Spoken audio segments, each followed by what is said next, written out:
Very short process, একদম সহজ করে ভাবো। আজ class special reaction of phenol. ফেনলের স্পেশাল রিঅ্যাকশন কেন বলা হয়েছে? দুটো রিঅ্যাকশন আছে, কোলবেস মিট আর রাইমার টিম্যান।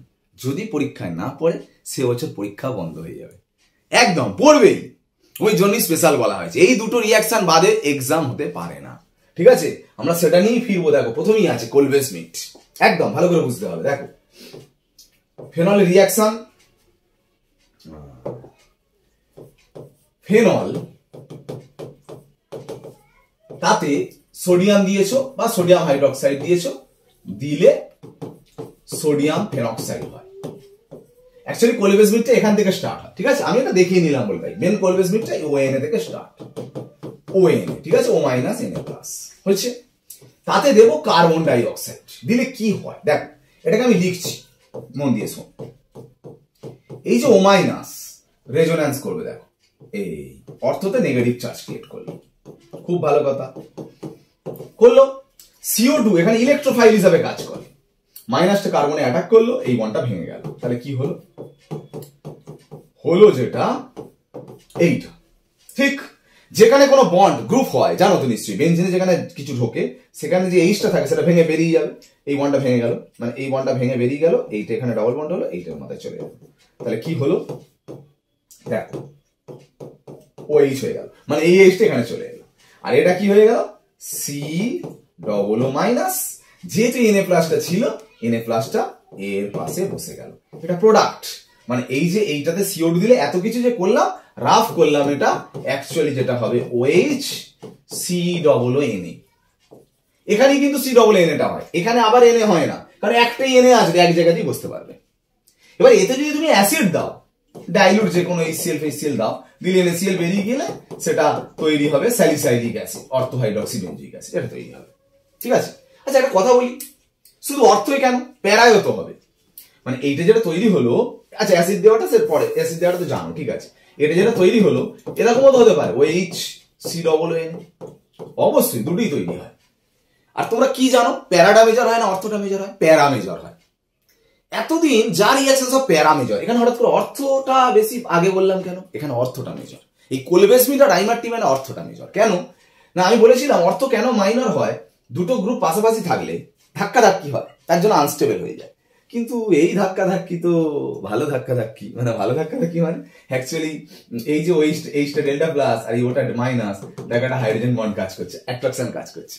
তো যে ধাক্কা ধাক্কিতে অ্যাট্রাকশন আছে সেই ধাক্কা ধাক্কি তো কোনো অসুবিধা নেই, স্টেবিলিটি থাকবে, ওই জন্য এটা বেশি স্টেবল, এটা মেজর। এখানে এটা মাইনর, বুঝা গেল? অর্থটা কিন্তু মেজর হয়। দুটো প্রোডাক্ট লিখতে বললে কিন্তু দুটো লিখতে হবে, ঠিক আছে? অ্যাসিড দিলে এগুলো COO হয়ে যাবে, সেটা আলাদা কথা। শুধু মনে রাখবে একটা কথা, এই সোডিয়ামটার বদলে যদি পটাশিয়াম হয়, ওকে, তখন সেম হবে, শুধু এন এর জায়গায় কে হয়ে যাবে, হ্যাঁ কি না বলো? তখন কিন্তু প্যারাটা মেজর হয়, কারণ কে এর সাইজ বড় বলে স্টেরিক ইনডেক্সটা অনেকটা হয়ে যায়, সেই কারণের জন্য। এটাও কোলবেস মিট রিঅ্যাকশন, মনে রাখবে কে থাকলে কিন্তু একটু মেজর মাইনরটা চেঞ্জ হয়ে যায়, ঠিক কি না? Next important reaction Reimer Tiemann. Reimer Tiemann খুব ইম্পর্টেন্ট রিঅ্যাকশন, বললাম দুটো রিঅ্যাকশন যেহেতু পরীক্ষায় পড়বে, দুটো রিঅ্যাকশনই পরীক্ষায় পড়বে যেহেতু, দেখো ভালো করে বুঝতে হবে। ফেনল, ঠিক আছে, বেনজিনের মাথা OH আছে, তাতে তুমি দেবে যেটা ক্লোরোফর্ম আর NOH দেবে, ঠিক আছে? ক্লোরোফর্মের ফর্মুলা CH3, তো NaOH থেকে আসছে OH মাইনাস, যে গিয়ে এইচটাকে অ্যাটাক করে এই বন্ডটাকে ভেঙে দিয়ে C এর মাথায় মাইনাস করলো, করলে এইখান থেকে Cl-টাকে বের করে দিল, দিলে হবে এইটা। কেন এরকম? কার্বন হচ্ছে 4টে ইলেকট্রন, তা একটা ইলেকট্রন দিয়ে, মানে এর একটা Cl এর একটা দিয়ে বন্ড হয়েছে, কার্বনের একটা Cl এর একটা দিয়ে বন্ড হয়েছে, কারণ কার্বনের আরো দুটো ইলেকট্রন পড়ে থাকে, দুটো ইলেকট্রন পড়ে আছে, মানে এর নিজের কিন্তু শেষ কক্ষে দেখো 6টা ইলেকট্রন হয়ে আছে, অক্টেট ফিল আপ হয়নি, 8টার কম আছে, 8টার কম আছে মানে ইলেকট্রোফাইল, ইলেকট্রন 4 CCl2। এখানে হচ্ছে এই রিঅ্যাকশনের মেন হচ্ছে CCl2টা ইলেকট্রোফাইল, সেই জন্য দেখো এই ফেনলে যখন NOH দিয়েছো, এই দেখো OH জল হয়ে বেরিয়ে গেলে ONA হবে, ONA হলো। সেম ভাবে রেজোন্যান্স হবে, দেখো এই এই অর্থতে মাইনাস হলো, দেখো অর্থতে মাইনাস, সেই অর্থর মাইনাসটা এই CCl2 কে অ্যাটাক করবে, করলে কি হবে দেখো একদম সুন্দর, CCl2 মাইনাস, ঠিক আছে? যেখানে গ্রুপ ঢোকে সেখান থেকে H বেরিয়ে যাবে, এইটা এখানে পড়বে, এইটা এরকম হবে, তাহলে কি হলো এই O মাইনাস। দেখো যখনই এই বন্ডটা ভেঙে যাবে, এইচটা যখনই ছাড়বে, এই মাইনাস কিন্তু ধরে নেবে, মানে CH Cl Cl হলো। এবারে যেহেতু তুমি NOH দেওয়া আছে, তুমি নিশ্চয়ই জানো NOH দেওয়া থাকলে OH মাইনাস গুলো কি হয়, এরকম অ্যাটাক করে Cl গুলোকে বের করে দেয়। এখানেও তাই, আবার OH মাইনাস অ্যাটাক করে Cl গুলোকে বের করে দেবে, তাহলে দুটো OH চলে আসবে।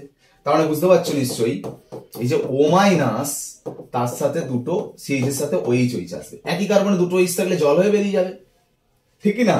তাহলে কি হলো বলো, O মাইনাস CHO। এবার এই Na প্লাসটা তো এর পাশে বসে যাবে, এটা অ্যান্সার, ঠিক আছে, এটা অ্যান্সার। সোডিয়াম স্যালিসাইলিন নয়, স্যালিসালডিহাইডে সোডিয়াম লবণ, ঠিক আছে। তো এখন এই যে কম্পাউন্ডটা তৈরি হলো, এটা যদি অ্যাসিড দাও, অ্যাসিড দিলে সবসময় ওই এনএটা আবার OH হয়ে যাবে, সেটা আমি বলছি না, অ্যাসিড দিলে যে কোনো অ্যাসিড দিলে এটা প্রোডাক্ট, ঠিক আছে। এইবার যেটা মাঝে মাঝে এক্সামে আসে, ভালো করে শোনো, সেম জিনিস আমি যেমন CH3 দিয়ে করেছি, এই জিনিসটা CCl4 দিয়েও পরীক্ষায় দেয়। কি দিয়ে দেবে? CCl4। মানে CCl যেমন 3টে Cl আছে, CCl4 কটা Cl? 4টে Cl। তার মানে এখানে কি হয় বলতো, এই যে কম্পাউন্ডে 3টে Cl, দুটো করে Cl হচ্ছিল, এখানে তার মানে 3টে Cl, একটা Cl এক্সট্রা হবে। মানে বুঝতে পারছো, এখানে যেমন CaCl3 ছিল বলে তোমার এখানে দুটো Cl আসছিল, একটা Cl বেরিয়ে গেছিল এখানে, আর এখানে 4টে Cl তাহলে কি হবে বলতো, এখানে 3টে Cl আসবে। তাহলে সেটা লিখছি, দেখো ভালো করে শোনো, O মাইনাসের সাথে যদি অর্থ পজিশনে দিয়ে, O মাইনাস অর্থ পজিশনে 3টে Cl, তখন NOH এর সঙ্গে রিঅ্যাকশন করে কি হবে, OH ঢুকবে Cl বেরোবে, OH ঢুকবে Cl বেরোবে, OH ঢুকবে Cl বেরোবে, মানে এই 3টে Cl বেরিয়ে গিয়ে 3টে OH আসবে, ঠিক কি না? তারপর এখান থেকে জল বেরিয়ে যাবে, গেলে কি তৈরি হলো বলো, O মাইনাস COOH। কিন্তু মনে রাখো, তুমি ক্ষার দিয়েছো, NOH দিয়েছো, এখান থেকে আবার OH জল হয়ে যাবে, তার মানে যেটা তৈরি হবে O মাইনাস COO-। এখানে কিন্তু এখানেও Na প্লাস বসে থাকবে, এখানেও। আচ্ছা, আগেরটায় একটা Na প্লাস এখানে দিয়েছিলাম, এখানে OH দিয়েছিলাম, এখানে দু জায়গায় কেন? আগেরটায় তুমি কম্পাউন্ড নিয়েছিল Na, একটাই Na ছিল, আর এখানে NOH দিয়েছে, মানে অনেক Na আছে, তো সব জায়গায় মাইনাস হয়ে আছে, দু জায়গাতে কিন্তু Na বসে থাকবে, এগুলো কিন্তু খেয়াল রাখবে। এবার এতে যদি তুমি অ্যাসিড দাও, তখন এটাও OH হয়ে যাবে, এটাও COOH হয়ে যাবে, সেটা আলাদা কথা, ঠিক আছে। এইভাবে রাইমার-টিমার রিঅ্যাকশন হচ্ছে, মনে রাখবে।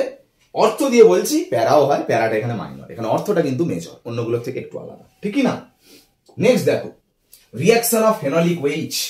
প্রথমেই বলা যেটা, ফেনলে যদি তুমি জিঙ্ক ডাস দিয়ে ডিস্টিলেশন করো, এই জিঙ্ক এই অক্সিজেনকে নিয়ে জিঙ্ক অক্সাইড হয়ে বেরিয়ে যায়, পড়ে থাকে বেনজিন। বেনজিনের মাথায় এইচ মানেই তো, এটা মানেই তো বেনজিন, তাই না? বেনজিন তৈরি হলো, একদম ফেনল থেকে direct benzene preparation.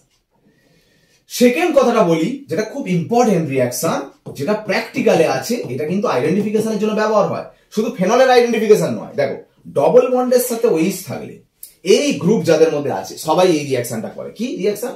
Ferric chloride দিলে ভায়োলেট কালার পাবে, ভায়োলেট কালার। এটা যে কোনো কম্পাউন্ডের, মানে এই ডাবল বন্ডের সাথে OH অ্যাটাচ থাকলে তার আইডেন্টিফাইয়ের জন্য ব্যবহার করা হয় ভায়োলেট কালার। কিভাবে তৈরি হচ্ছে বলছি শোনো। 6খানা ফেনল ফেরিক ক্লোরাইডের সাথে রিঅ্যাকশন করে। 6খানা ফেনল ভাঙলে কি হবে? 6খানা ফেনক্সাইড আন, 6খানা H+। FeCl দিয়ে ভাঙলে কি হবে? Fe3+, 3Cl-।